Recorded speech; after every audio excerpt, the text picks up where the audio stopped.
নমস্কার। ঠাকুরমা স্বামীজির সকল ভক্তকে জানাই সকলের মা শ্রী মা শারদা চ্যানেলে সুস্বাগতম।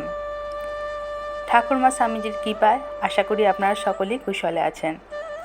আজ পড়ব স্বামীজির কথা, স্বামীজির বাণী ও রচনার নবম খণ্ডের কিছু অংশ, যা স্বামী শিষ্য সংবাদ নামে পরিচিত। এখানে স্বামীজি ও তার গৃহী শিষ্য শরৎচন্দ্র চক্রবর্তী মহাশয়ের কথোপকথন লিপিবদ্ধ আছে। আসুন স্বামীজির প্রণাম মন্ত্রটি একটু পড়ে নিই। ওম নমঃ শ্রী यतिराजाय विवेकानंद शूरय सच्चित सुख स्वरूपाय স্বামিনে তাপহারিণে। স্থান বেলুড় মঠ। সময় মে মাসের শেষ ভাগ, 1901 সাল। স্বামীজি কয়েকদিন হইল পূর্ববঙ্গ ও আসাম হইতে ফিরিয়া আসিয়াছেন। শরীর অসুস্থ, পা ফুলিয়াছে। শিষ্য আসিয়া মঠের উপরতলায় স্বামীজির কাছে গিয়া প্রণাম করিল। শারীরিক অসুস্থতা সত্ত্বেও স্বামীজির সহাস্য বদন ও স্নেহমাখা দৃষ্টি সকল দুঃখ ভুলাইয়া সকলকে আত্মহারা করে দিত। শিষ্য: স্বামীজি, আপনি কেমন আছেন? স্বামীজি: আর বাবা, থাকা থাকি কি, দেহ তো দিন দিন অচল হচ্ছে। বাংলাদেশে এসে শরীর ধারণ করতে হয়েছে, শরীরে রোগ লেগেই আছে। এদেশের শারীরিক গঠন একেবারে ভালো না, বেশি কাজ করতে গেলেই শরীর বয় না। তবে যে কটা দিন দেহ আছে তোদের জন্য খাটবো, খাটতে খাটতে মরব। শিষ্য: আপনি এখন কিছুদিন কাজকর্ম ছাড়িয়া স্থির হইয়া থাকুন, তাহা হইলেই শরীর সারিবে। এ দেহের রক্ষায় জগতের মঙ্গল। স্বামীজি: বসে থাকবার জো আছে কি বাবা? ওই যে ঠাকুর যাকে কালী কালী বলে ডাকতেন, ঠাকুরের দেহ রাখবার 2-3 দিন আগে সেইটে এই শরীরে ঢুকে গেছে। সেইটেই আমাকে দিয়ে এদিক ওদিক কাজ করিয়ে নিয়ে বেড়ায়, স্থির হয়ে থাকতে দেয় না, নিজের সুখের দিক দেখতে দেয় না। শিষ্য: শক্তি প্রবেশের কথাটা কি রূপক ছলে বলিতেছেন? স্বামীজি: না রে, ঠাকুরের দেহ যাবার 3-4 দিন আগে তিনি আমাকে একাকী একদিন কাছে ডাকলেন, আর সামনে বসিয়ে আমার দিকে এক দৃষ্টে চেয়ে সমাধিস্থ হয়ে পড়লেন। আমি তখন ঠিক অনুভব করতে লাগলুম তার শরীর থেকে একটা সূক্ষ্ম তেজ, ইলেকট্রিক শক এর মতন এসে আমার শরীরে ঢুকেছে। ক্রমে আমিও বাহ্যজ্ঞান হারিয়ে আড়ষ্ট হয়ে গেলুম। কতক্ষণ এইরূপে ছিলুম আমার কিছুই মনে পড়ে না। যখন বাহ্য চেতনা হলো, দেখি ঠাকুর কাঁদছেন। জিজ্ঞাসা করায় ঠাকুর সস্নেহে বললেন, আজ যথা সর্বস্ব তোকে দিয়ে ফকির হলুম, তুই এই শক্তিতে জগতের অনেক কাজ করে তবে ফিরে যাবি। আমার বোধ হয় ওই শক্তি আমাকে এ কাজে সে কাজে কেবল ঘোরায়, বসে থাকবার জন্য আমার এই দেহ হয়নি। শিষ্য অবাক হইয়া শুনিতে শুনিতে ভাবিতে লাগিল, এ সকল কথা সাধারণ লোকে কিভাবে বুঝিবে কে জানে। অনন্তর ভিন্ন প্রসঙ্গ উত্থাপন করিয়া বলিল, মহাশয়, আমাদের বাঙাল দেশ অর্থাৎ পূর্ববঙ্গের কথা বলা হচ্ছে, আপনার কেমন লাগিল? স্বামীজি বলছেন, দেশ কিছু মন্দ নয়, মাঠে দেখলুম খুব শস্য ফলেছে, আবহাওয়াও মন্দ নয়, পাহাড়ের দিকের দৃশ্য অতি মনোহর, ব্রহ্মপুত্র উপত্যকার শোভা অতুলনীয়। আমাদের এদিকের চেয়ে লোকগুলো কিছু মজবুত ও কর্মঠ, তার কারণ বোধ হয় মাছ মাংসটা খুব খায়, যা করে খুব গোঁয়ে করে। খাওয়া দাওয়াতে খুব তেল চর্বি দেয়, ওটা ভালো নয়, তেল চর্বি বেশি খেলে শরীরে মেদ জন্মে। শিষ্য বলছেন, ধর্মভাব কেমন দেখিলেন? স্বামীজি: ধর্মভাব সম্বন্ধে দেখলুম দেশের লোকগুলো বড় কনজারভেটিভ, উদারভাবে ধর্ম করতে গিয়ে আবার অনেকে ফ্যানাটিক বা ধর্মোন্মাদ হয়ে পড়েছে। ঢাকার মোহিনীবাবুর বাড়িতে একদিন একটি ছেলে একখানাকার ফটো এনে আমাকে দেখালে এবং বললে, মহাশয় বলুন ইনি কে, অবতার কিনা। আমি তাকে অনেক বুঝিয়ে বললুম, তা বাবা আমি কি জানি। 3-4 বার বললেও সে ছেলেটি দেখলুম কিছুতেই তার জেদ ছাড়ে না। অবশেষে আমাকে বাধ্য হয়ে বলতে হলো, বাবা এখান থেকে ভালো করে খেয়ে দেও, তাহলে মস্তিষ্কের বিকাশ হবে। পুষ্টিকর খাদ্যভাবে তোমার মাথা যে শুকিয়ে গেছে। কথা শুনে বোধহয় ছেলেটির অসন্তোষ হয়ে থাকবে। তা কি করব বাবা, ছেলেদের এইরূপ না বললেও তারা যে ক্রমে পাগল হয়ে দাঁড়াবে। শিষ্য, আমাদের পূর্ব বাংলার আজকাল অনেক অবতারের অভ্যুদয় হয়েছে। স্বামীজি, গুরুকে লোকে অবতার বলতে পারে, যা ইচ্ছা তাই বলে ধারণা করবার চেষ্টা করতে পারে, কিন্তু ভগবানের অবতার যখন তখন যেখানে সেখানে হয় না। এক ঢাকাতেই শুনলুম 3-4টি অবতার দাঁড়িয়েছে। শিষ্য, ও দেশের মেয়েদের কেমন দেখিলেন? স্বামীজি, মেয়েরা সর্বত্রই প্রায় একই রূপ। বৈষ্ণব ভাবটা ঢাকায় বেশি দেখলুম। হর স্ত্রীকে খুব ইন্টেলিজেন্ট বা বুদ্ধিমতী বলে বোধ হলো। সে খুব যত্ন করে আমায় রেঁধে খাবার পাঠিয়ে দিত। শিষ্য, শুনিলাম নাগমহাশয়ের বাড়ি নাকি গিয়েছিলেন? স্বামীজি, হ্যাঁ, অমন মহাপুরুষ, এত দূর গিয়ে তার জন্মস্থান দেখব না? নাগমহাশয়ের স্ত্রী আমায় কত রেঁধে খাওয়ালেন। বাড়িখানি কি মনোরম, যেন শান্তি আশ্রম। ওখানে গিয়ে এক পুকুরে সাঁতার কেটে নিয়েছিলুম। তারপর এসে এমন নিদ্রা দিলুম যে বেলা 2টো। আমার জীবনে যে কদিন সুনিদ্রা হয়েছে, নাগমহাশয়ের বাড়ির নিদ্রা তার মধ্যে একদিন। তারপর উঠে প্রচুর আহার। নাগমহাশয়ের স্ত্রী একখানা কাপড় দিয়েছিলেন, সেইখানি মাথায় বেঁধে ঢাকায় রওনা হলুম। নাগমহাশয়ের ফটো পুজো হয় দেখলুম। তার সমাধি স্থানটি বেশ ভালো করে রাখা উচিত। এখনও যেমন হওয়া উচিত তেমনটি হয়নি।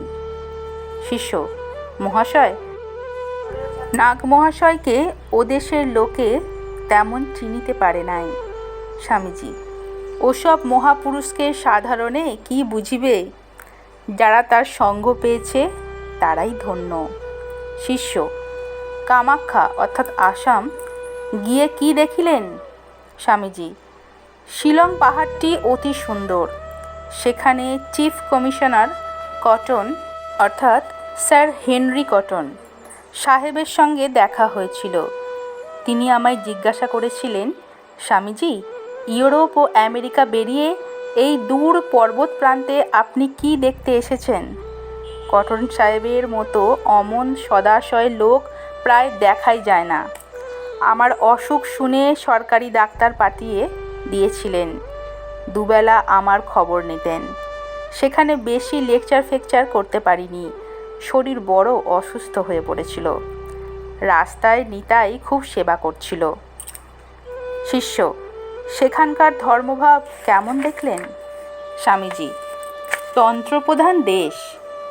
এক শঙ্করদেবের নাম শুনলাম, যিনি ও অঞ্চলে অবতার বলে পূজিত হন।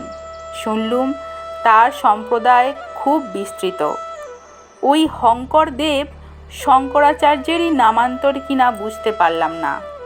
ওরা ত্যাগী, বোধ হয় তান্ত্রিক সন্ন্যাসী কিংবা শঙ্করাচার্যেরই সম্প্রদায় বিশেষ। অতঃপর শিষ্য বলিল, মহাশয়, ওদেশের লোকেরা বোধ হয় নাগমহাশয়ের মতো আপনাকেও ঠিক বুঝিতে পারে নাই। স্বামীজি, আমায় বুঝুক আর নাই বুঝুক, এই অঞ্চলের লোকের চেয়ে কিন্তু তাদের রজগুণ প্রবল। কালে সেটা আরও বিকাশ হবে। যেরূপ চালচলনকে ইদানিং সভ্যতা বা শিষ্টাচার বলা হয়, সেটা এখনও ও অঞ্চলে ভালো রূপে প্রবেশ করেনি। সেটা ক্রমে হবে। সকল সময়ে ক্যাপিটাল থেকেই ক্রমে প্রদেশ সকলে চালচলন আদব কায়দার বিস্তার হয়। ও দেশেও তাই হচ্ছে।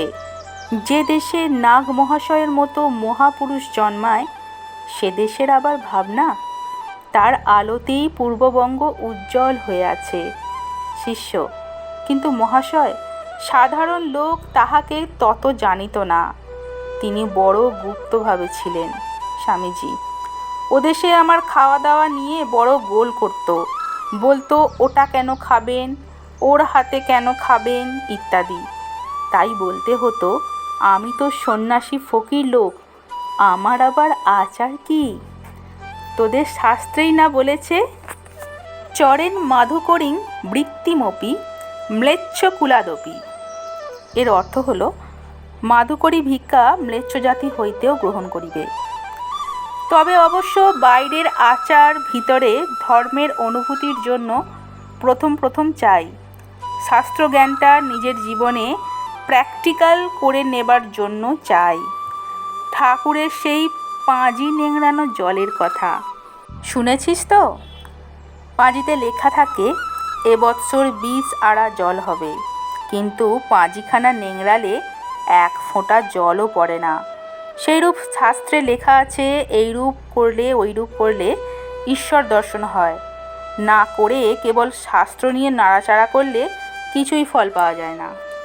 আচার বিচার কেবল মানুষের ভেতরের মহাশক্তি স্ফুরণের উপায় মাত্র, যাতে ভেতরের সেই শক্তি জাগে, যাতে মানুষ তার স্বরূপ ঠিক ঠিক বুঝতে পারে। তাই হচ্ছে সর্বশাস্ত্রের উদ্দেশ্য। উপায়গুলি বিধি নিষেধাত্মক। উদ্দেশ্য হারিয়ে খালি উপায় নিয়ে ঝগড়া করলে কি হবে? যে দেশেই যাই দেখি উপায় নিয়েই শুধু লাঠালাঠি চলছে, উদ্দেশ্যের দিকে লোকের নজর নেই। ঠাকুর ওইটি দেখাতেই এসেছিলেন। অনুভূতি হচ্ছে সার কথা। 1000 বৎসর গঙ্গা স্নান করো আর 1000 বৎসর নিরামিষ খাও, ওতে যদি আত্মবিকাশের সহায়তা না হয়, তবে জানবি সর্বৈব বৃথা হলো।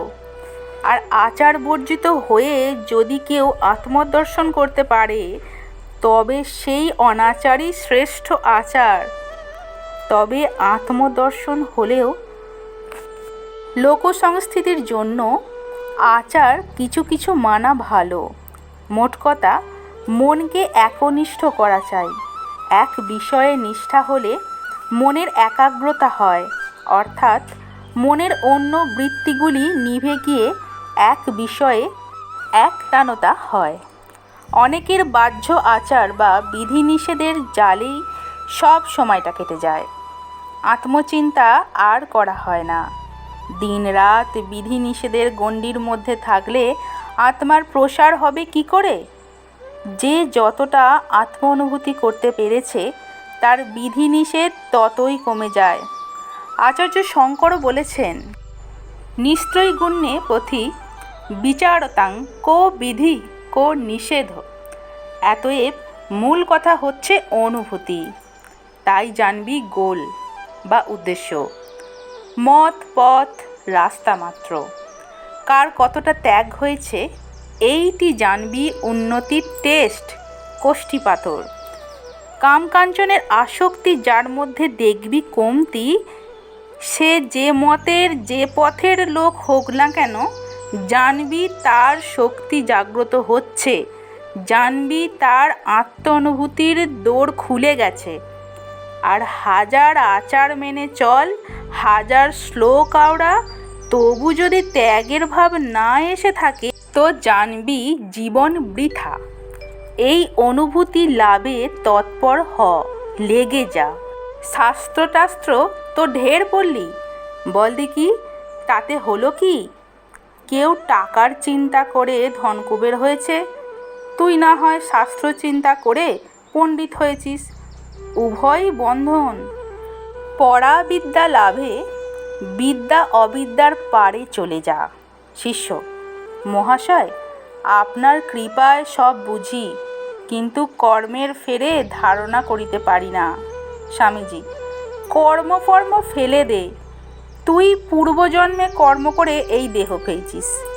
এ কথা যদি সত্য হয় তবে কর্ম দ্বারা কর্ম কেটে তুই আবার কেন না এই দেহেই জীবমুক্তি হবি।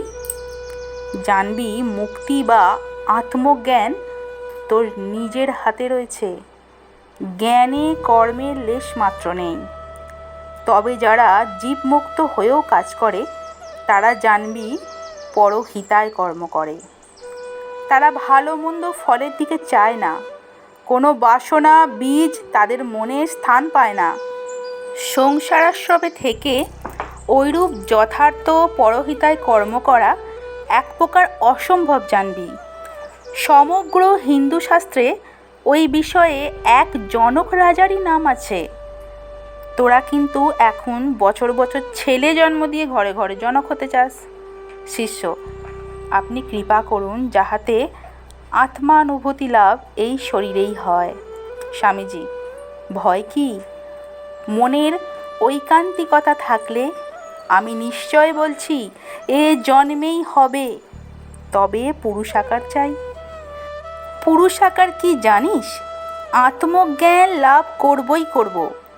এতে যে বাধা বিপদ সামনে পড়ে তা কাটাবো, এইরূপ দৃঢ় সংকল্প।